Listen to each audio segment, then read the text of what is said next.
I'll start off. I'll give you an overview of the session and what we'll be talking about. So I mentioned it's about data sharing platforms. My name is Khaled Emam. I'm the CEO and founder of Privacy Analytics. We are a company based in Ottawa that specializes in data de-identification and implementing platforms to facilitate the secondary use of data. So what we're seeing, we're seeing a lot of demand for different organizations to use data for secondary purposes, but there's still a lot of reluctance to do so. That's certainly, I think, a fair statement in Canada. In the US, less so, and in Europe, more so. So despite the great opportunities for the secondary uses and secondary disclosures, there's still a reluctance for privacy reasons. So de-identification is one mechanism that would allow this to be done, to share data for secondary purposes without having to obtain consent. But the companies and governments we speak to are challenged by finding a methodology or an approach that is credible and convincing to their regulators. If they're operating globally, they want a de-identification methodology that they can apply globally across all the jurisdictions that they operate. There's the whole issue of social license and being able to get this social license from citizens to use the data for secondary purposes and being able to present that to the public and minimize any negative reaction to using the data for secondary purposes. There's a need for standards. We hear that all the time. Standards are accepted by the community for de-identification and for data sharing.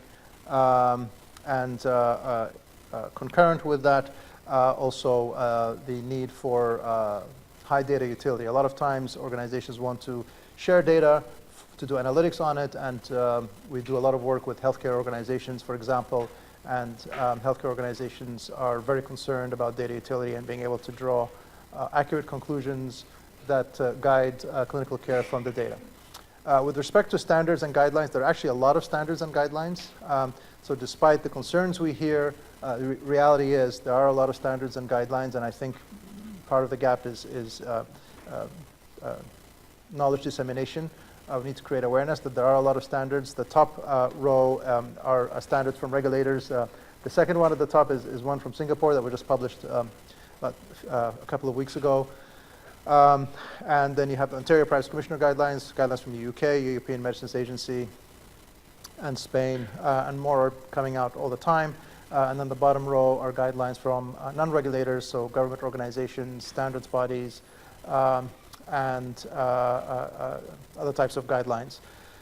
The Council of Canadian Academies has published a very nice document on focusing on health data, on sharing health data, and provides a good data identification process in that document as well. So all that to say, there are a lot of guidelines that have been published. Most of them are consistent with each other. They all adopt more or less a risk-based approach to de-identification, and they approach the whole enterprise of sharing data as a risk management exercise. And I think you'll hear a lot about that as we go through the session today.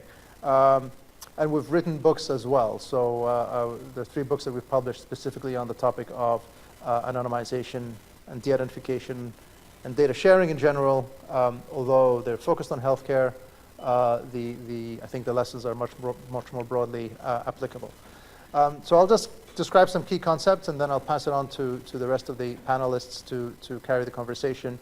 So a key concept here is that the identifiability of information falls on a spectrum. So on one end of the spectrum, you have individuals who are identifiable, and at the other end of the spectrum, you have individuals who are considered de-identified. Or information about them is considered to be de-identified information. And if the information is considered de-identified, then it's no longer personal information, and therefore the various statutes do not apply anymore. At least that's the case in principle. So you can divide the spectrum of identifiability into four regions, and these 4 regions really map to the GDPR, but I think it's a good mapping. So at the one end, you have identifiable information. So this is personal information about the individuals. And then you can modify the information a little bit, and you get pseudonymous information. And then you have this concept of strong pseudonymization, where it's pseudonymous information with more controls, security controls, privacy controls implemented. And then along the spectrum, there's this imaginary line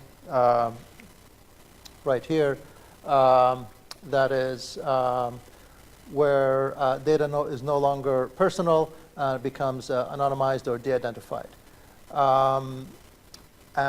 Once your identifiability crosses that line, then the information is no longer personal information.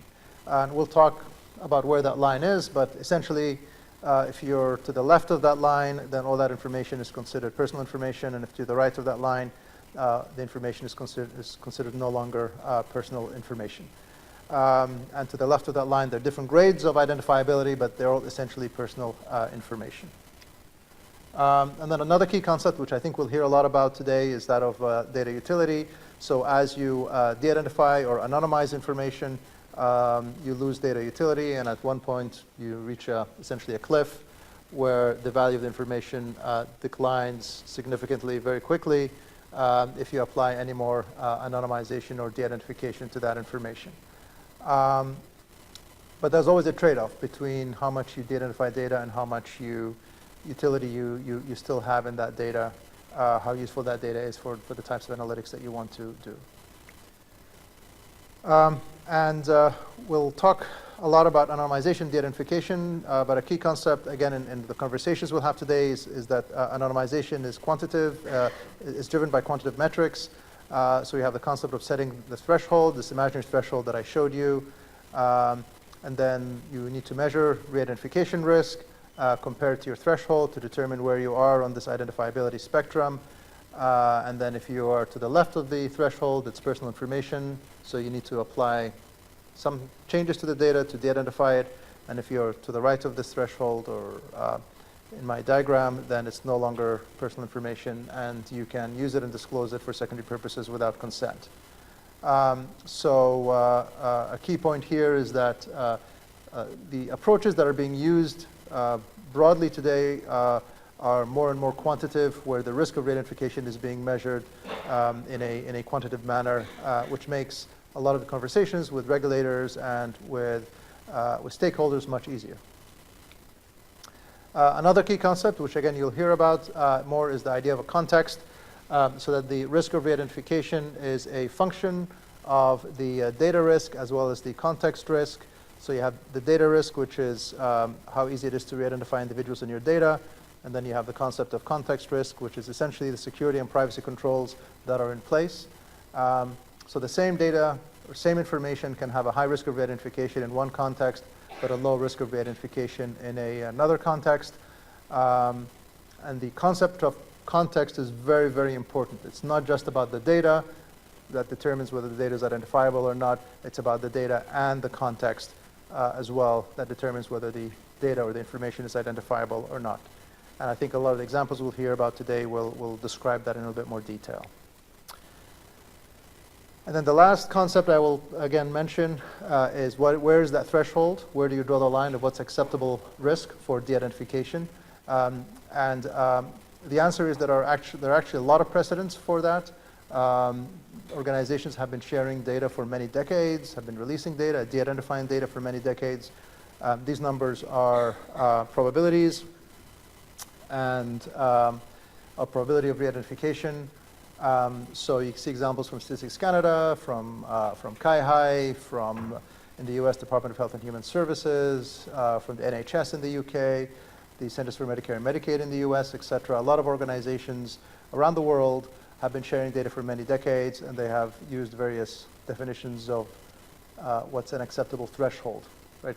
That spectrum diagram I showed you, there was this threshold. Where's that threshold? We actually know how to answer that question with very little controversy because there's so many precedents to rely on. The precedents give us a range, and we can choose a value within this range, and there are various methodologies for choosing a value within this range. But there is a somewhat narrow range to choose from based on precedents that have been around for many decades. So what is acceptable risk and how much do you de-identify your data to be able to claim that it's no longer personal information is actually not that it's not that controversial. And with that, I will stop and hopefully just giving you a high-level overview of some of the basic concepts which will be reinforced further through the next set of presentations.